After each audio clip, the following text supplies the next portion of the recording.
এতিয়াতো কেৱল মনোৰঞ্জনৰ কাৰণে। হেল্ল' অ' যা বহুত দিন স্কুললৈ অহা নাই যে এতিয়া ল'ৰা ছোৱালীবিলাকক পঢ়াবলৈ মন যোৱা নাই বুজিছা নাই অকল তোমালৈ মনত পৰি আছে অ' কি কওঁ জানো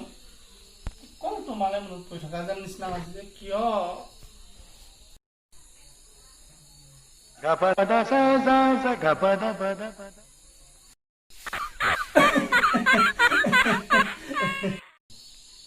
তোমালোকক দেখোন আগতে ক'ৰবাত দেখা নিচিনা লাগিছে ক'ত দেখিছিলো বাৰু মই তোমাক আমি আপোনাৰ ষ্টুডেণ্ট হে অ' মই আকৌ ভাবিছিলো আকৌ তোমাক কোন বুলি জানা নশুনা মই আকৌ ভাবিছিলো এইটো যে আজিকালি যে ওলাই থাকে মই তোমাক নচোৱালো তুমি মোক নচোৱাই থাকা হয়তো বুলিহে ভাবিছিলো এতিয়া মই তোমালোকক সুধিম প্ৰথম প্ৰশ্ন দেই তোমালোকে কোৱাচোন চেনিকল ক'ত আছে চেনিকল ছাৰ আমাৰ দাদাৰ ঘৰৰ পিছফালে আছে ছাৰ পিছফালেই আছে ছাৰ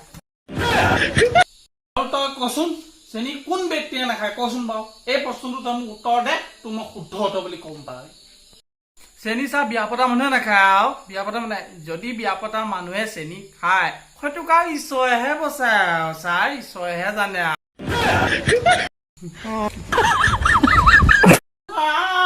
এইটো মই নোৱাৰিছো মই যাম দিয়া